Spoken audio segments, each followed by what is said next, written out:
Hello, welcome to the Healthy Alternatives podcast. I am Dr. Christine Sauer with DocChristine.com. Today's show is a recording of my radio show of the same name. Enjoy! Good afternoon, this is Dr. Christine Sauer, your host of the show Healthy Alternatives here on 97.5 CIOE FM with live stream on communityradio.ca every Thursday at 12 noon Atlantic Standard Time. Thanks for tuning in today. In this show, I will talk, mostly with guests, about all aspects of health, healthcare and wellness, from conventional to alternative and everything in between. My mission for this radio show is to help change people's lives for the better by informing them about different options to get and stay healthy and well, so they can choose for themselves which options might work in their case. And if you feel you're stuck in a dark place, I want to tell you, there is a light at the end of the tunnel for you too.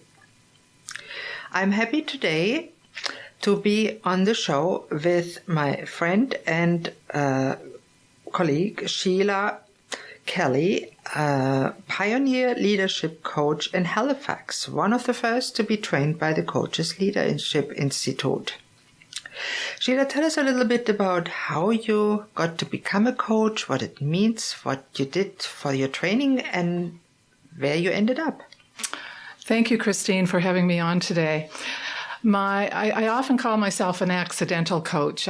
Coaching was not on my radar. In fact, I had not even heard of coaching when I met somebody. I used to facilitate a spiritual group around a beautiful book called A Course in Miracles. And a gentleman started coming to the group, and he had a consulting business, a leadership consulting business, and he invited me in. And my interest was to do workshops around leadership and personal development.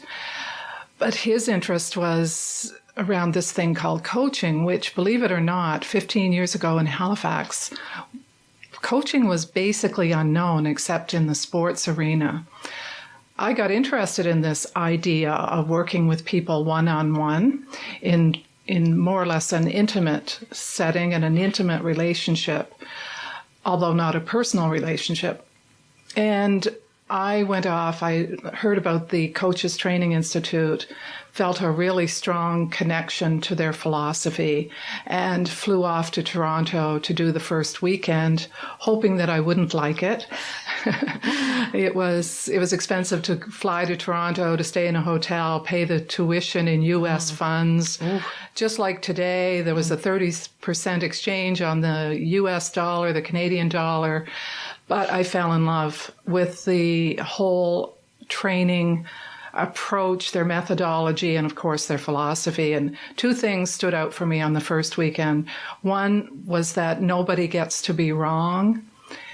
And I just felt like, wow, that's such an enormous concept. It's so simple, but yet it simply and profoundly impacts how we can show up in the world, how we show up at work. And the second concept was that each one of us is creative, resourceful, and whole. And again, that was a very resonant idea for me, that we're not broken, we don't need fixing, we have this innate capacity to be all that we need to be. I really like that thought, that we are really all right. Yes. And I know my dear mother in Germany, she's the most judgmental person I know. Everything is either right or wrong. Yes. And I never liked that. I still don't. Yes. And I hate it when I tell her something and she says, oh, no, that's wrong. Or yes, that's good. I don't like that. And I think that nobody's really wrong. We all have our different lives, ideas, backgrounds, experiences. I like that.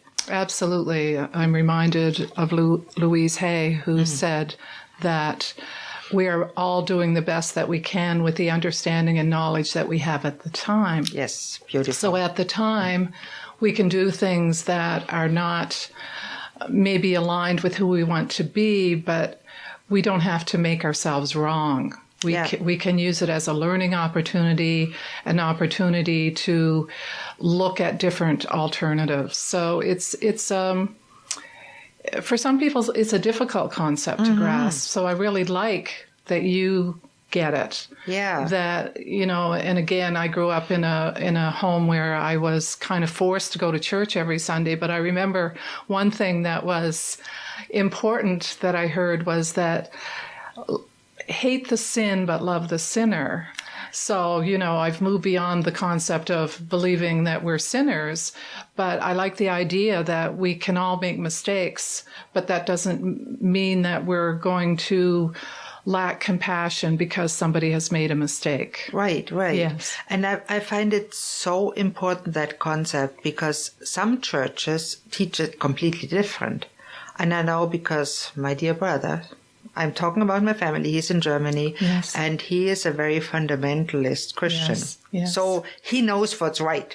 Yes. And that's the only truth. Yes. And everybody else is wrong. And I don't appreciate that. I think it's so important that we try to be non-judgmental. We can't be fully non-judgmental, but I think it's important to try. I like that you foster that. I absolutely do. And people who know me well know that one of my favorite messages is that we need to stop shoulding. Because when we're judgmental, we are shoulding on each other. Mm-hmm. You should do this, you shouldn't do that. And we do that to ourselves. We do it to ourselves, absolutely. I call it masturbation with the U. Because I must do this, I must do that. I like it. I might have to adopt that one too, Christine. Yeah, so, we're so busy. And we have these thoughts going on in our heads. People tell us that we think 65,000 thoughts a day. And my focus is conscious leadership. Mm-hmm. And part of being conscious is being aware of what's going on in our heads.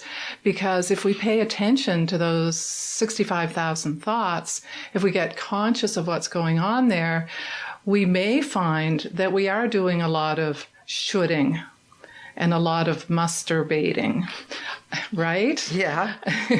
And I think many people learned doing that growing up. Yes, because absolutely. That's what our parents said. You shouldn't do that. You should do that. And you must do this. You must.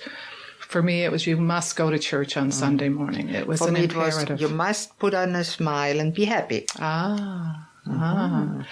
Well, you probably know this, but science is telling us now that by the time we're 7 years old, we have assimilated all the information that has been in our environment for the first 7 years. And so it really, by the time we're 7, we've kind of established who we think we are and how we're going to show up in the world. And one of my favorite authors is a man named Rob Williams, and he developed a process known as Psych K. And he says by the time we're 7 years old, we've developed a mindset about life, and it's either I can or I can't. And of course, the I can philosophy helps us go out into the world with this idea of maybe curiosity and excitement. Mm-hmm. And the I can't mindset is more a fearful approach to how we're going to show up. And so when we talk about our parents, they are absolutely critical in forming how we're going to be. So let me ask a question. When you say end up in one of those ways, does Robin Williams say you can't change? Absolutely. But you can change. You can. Yeah. You can. And Rob Williams is interesting because he has developed a process that actually looks at our beliefs, not only our conscious beliefs, but our unconscious beliefs. Mm-hmm.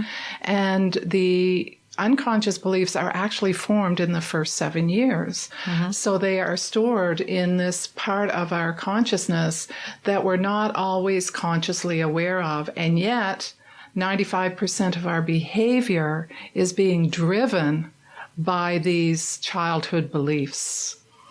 My friend Dana Beal, who lives in Oregon, talks about the fact that we should be aware of children showing up at work in adult clothes. True. Many people never change their beliefs. Yes. And that's something we both work into, the area of change, and that's very important. Absolutely. And, absolutely. My own experience from being in the day hospital here in the mental health, there was a lady, she was 83 years old. Yes. And she still changed her life around. Ah. That was amazing. So it's never too late to change. That's interesting. Yeah. Wow. 83. Lovely lady. That's beautiful. Yeah. That's a show in itself. Yeah. I'd love to hear more about her. I don't know that much about her. Yes, it's 20 years ago now. But you know she changed. I know, because it was a 6 weeks process. And at the end we all changed. It was a great program for mental health people that... I was very depressed then, and you probably know that I tried to commit suicide then. And I was very fortunate. I got all the help that I needed here in Nova Scotia. They were very good to me. In a 6-week program. Yeah, and I got that after I was 4 weeks in the Abbey Lane. And I was very fortunate. And that's one of the reasons I like to give back, because I love Nova Scotia. Of course, my husband is from Halifax. Oh, is he? Yeah. I didn't know that. Yeah, no, we're together for 19 years now. Yes. Sweetheart, as can be. Well, for people who are listening in, Christine's eyes just lit up. Yes, so as she talked about her husband, so yeah. I know that he must be a very special man. He is very special to me, for sure. Lovely. Yeah. Lovely. No, it's and I truly like the idea that people, yes, we get our beliefs formed, as you said, as children, and that may influence us for quite a while. Well, I think it influences us until we become what we can say conscious. When we become conscious, I like to ask people, have you ever been driving in your car and suddenly arrive at your destination and think, wow, how did I get here? I don't remember even driving here. So when that happens, we have switched into unconscious competence. So our unconscious has actually taken over driving the car for us, and our mind has drifted off into some other place, and it does it very well. So what we learn that well includes the beliefs that we learn as children. And as I said earlier, they are driving 95% of our behavior. So until we understand that maybe it happens somehow that you wake up one day, like you say, and you say, how did I get here? How did I get here in my life? With you, it's like, how did I get so depressed? And how. My back was bad. I lost my job. I had to give up my practice, and my ex-husband committed suicide, and I was isolated in a new place, and I didn't really know why I came to Nova Scotia at that point. Now I do, but synchronicity. Great thing. I really think that's the best thing that happened to me. But at that point, I didn't. But I was unconscious, as you said. Yes. Yes. So there came a moment in your life where you realized that things aren't working for me anymore. Exactly. And you have to make the decision for change. Exactly. So when we begin to understand that what used to work for us doesn't work anymore, we're unhappy, depressed, suicidal, or just generally blah. Good word. Then we can understand that there is another way, and we can be. There's a former politician in the state, Donald Rumsfeld, and he talks about, we don't know what we don't know. And in the training world, it's sometimes called unconscious incompetence. So we reach a point where we're incompetent. And with you, and me, I reached a point, not to the point where I was suicidal, but I certainly had a wake-up call in my life. And it was like, okay, there's got to be a better way. There's got to be a different way of me. And what I had to learn for myself that it had nothing to do. My big experience actually happened in the workplace, and I was unconsciously in victim consciousness. And for me, and for most of us, what that means is that I was blaming everybody else for how I was feeling. It was my manager's fault. It was my coworker's fault. It was my family's fault. And so I was unconsciously shooting on them. Wow. Right? And we have to wrap up the first half here. Sure. And I would like to explore more how people actually change and how they get from being unconsciously incompetent to being consciously competent. Perfect. And that brings us to the first half. And please tune in after the commercial break for more about conscious leadership with Sheila Kelly. Thank you.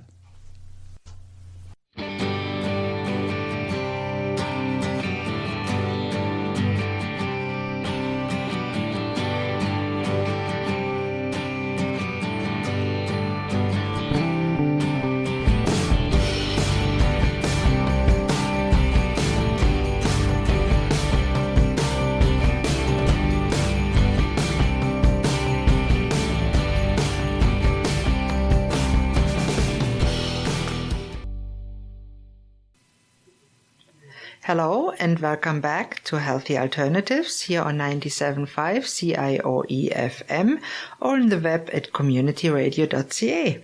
I'm your host, Dr. Christine Sauer, and today I'm happy to talk with Sheila Kelly about conscious leadership. Now, in the first half, we were talking a little bit about what it is and how we form our thought processes. Now, maybe we should talk a little bit more about now what is change, how can people change, and how do they actually change? That's a big question, Christine, but I appreciate trying to answer it. I am in the change business as you are as well, and I remember talking to an HR manager who asked me, do you really think people can change? And my response was, I absolutely know that people can change. Otherwise, I would not be doing what I'm doing, which was individual coaching, which is why he asked me to meet with him.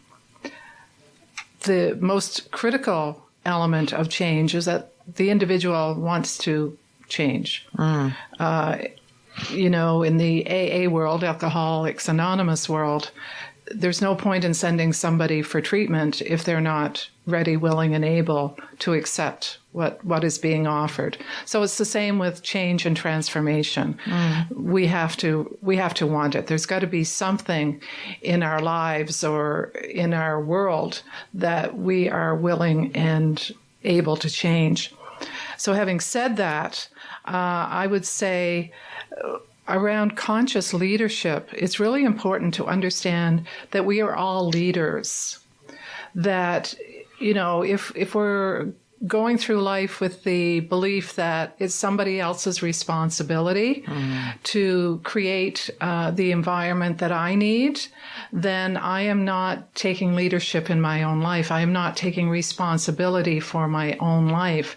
And that is actually creates victim consciousness. It means that I am absconding my responsibility for my own life. And during the break, you and I talked about how sometimes we react to situations rather than respond to situations. So if I'm a reactive person, I'm always looking for something that I can grab onto to kind of blame for how I'm feeling today. As an excuse. It's almost an excuse, but it's a way of being, really. And, we are wired to try to protect ourselves. That's how we survive. We survive by being aware of threats in the environment. And when we're in that victim consciousness mode, the threats can be very subtle It can be somebody who we perceive as looking at us the wrong way, or somebody says something to us and we take that as an affront, for example. So victim consciousness means that we're very reactive to our environment. And to be a leader in your own life, to take charge of yourself, means that you accept total responsibility for everything that happens to you. Everything is a choice. What I think is a choice. What I say is a choice. How I act is a choice. What I do is a choice. And I think even not making a choice is a choice. Not making a choice is a choice. Absolutely. Absolutely. And for me, it's also about knowing what is right for me. And acting from that place. And that's a journey in and of itself, to be able to trust that inner knowing. Some people call it intuition. Some people call it a higher level of consciousness. It doesn't matter what we call it, but I think it's something that we all have. I heard on the news today that Dick's Sporting Goods store in the U.S. is withdrawing all their assault rifles. They're not going to sell them anymore, and they're not going to sell any guns to a person under 21 years of age. So they are not waiting for the laws to change. They're not waiting for government to tell them what to do.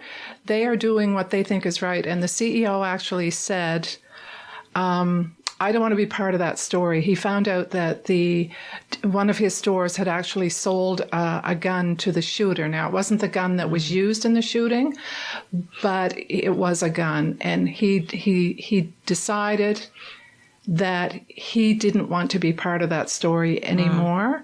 So again, he just did what he felt in his heart and his soul was the right thing to do without waiting. And that's to me is a real sign of leadership. Yes. And he was asked, do you think there will be backlash? And he said yes.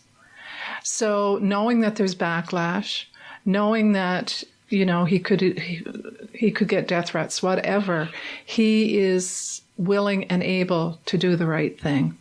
We're not all CEOs in an organization, but we can be CEOs in our own lives. I like that idea because many people say, oh, I lead my life, but they don't associate it, that it's really a leadership, a responsibility that we have. And I like the idea of follow your intuition. Yes. I learned to do that, and it has done me well. Yes. And I really think that people should listen to their inner voice. Well, I know from my own experience, when I don't, there are consequences to that. And I think that's how we learn to trust it. That little voice that maybe led you to Nova Scotia was perhaps your intuition. It was. Yes. I'm sure. Yes, yes. Because it didn't make sense at the time, but yes. Hey, it was the right thing to do. And the same thing when I was steering my van against a pillar, a little voice told me, you don't want to die, you want to go get help. So I went to the emergency room instead. So I followed my intuition instead of doing what I thought I wanted was to die. No, I didn't. So I'm glad I didn't. That's very powerful. Yes, and sometimes our intuition actually sounds like a voice. For me, that hasn't happened very often, but sometimes it's a clear thought in our heads, and sometimes it's a feeling in our gut. But the gift is to know that it is a gift and to really pay attention to it, because it's like an internal GPS, right? It will tell us the right way, the right direction. And when we get off that unconscious incompetence, then we get conscious of this radar system that's ready and able to give us a hand. I like that. So in conscious leadership, whether it's somebody in the workplace leading or you are leading your own life, it is very important to become conscious and to make a choice to change. And I always say, people say, the only things sure in life is death and taxes. I don't agree with that, because for one, taxes are not sure. You can avoid them, go to jail. Yes. And I think they should say is death and change. Yes. And whether you Yes. call death a change or not, I think change is an integral part of life, and we need to accept it. It absolutely is. And that's a wonderful thought, and maybe we should leave our show with that thought. Accept the change. Or do you have a quote that you can quote about that? And I think it's great, and I'm happy to talk to you about that. Okay, well, thank you. Do I have a quote? Not necessarily. I really like the idea that change is so important. Well, yes, change is absolutely important, and change is inevitable. Even our bodies are constantly changing. Of course. We don't have the same body today that we had when we were 5 years old. Or as a baby. Exactly. Thank God. Exactly, and I won't have the same body in 20 years that I have now. That's just a given. I once said to a client that these words: "You were born to lead. You were born to step fully into the magnificence of who you are." And just saying those words to her helped her make huge changes in her own life. Wow. And they were not changes that I designed for her. They were changes that she knew that in her heart, again, were absolutely perfect for her. Before we leave, I'd like to talk about one thing that I think is hugely important if we want to be change agents in our own life, and that is the concept of forgiveness. I found when I was going through my own personal transformation as a result of the event I mentioned at the workplace, that it was important for me to practice forgiveness each and every day. And I don't think of forgiveness so much as a spiritual experience as more a way to let go of the past, so I can be more conscious and more powerful in my own life. Because if I'm holding a grudge or a grievance against anything or anybody, it is actually interfering with my life, my ability to be magnificent in my own life. Wow, that is a really beautiful thought, and we'll leave our listeners with that. Be magnificent in your own life, and change and forgive yourself and others. And this brings me to the end of today's show. Please don't hesitate to contact me with any questions, thoughts, comments, or suggestions, or if you would like to contact Sheila. My email here is christine@communityradio.ca, and I'm always grateful for any feedback. I also want to extend a special thank you to today's producer, Jim Francis. Thank you, Jim. You're the best. And thank you all for listening to Healthy Alternatives. I'm your host, Dr. Christine Sauer. Tune in next Thursday at noon at 97.5 CIOE FM Community Radio with live stream on communityradio.ca for the next episode. Goodbye and have a nice day.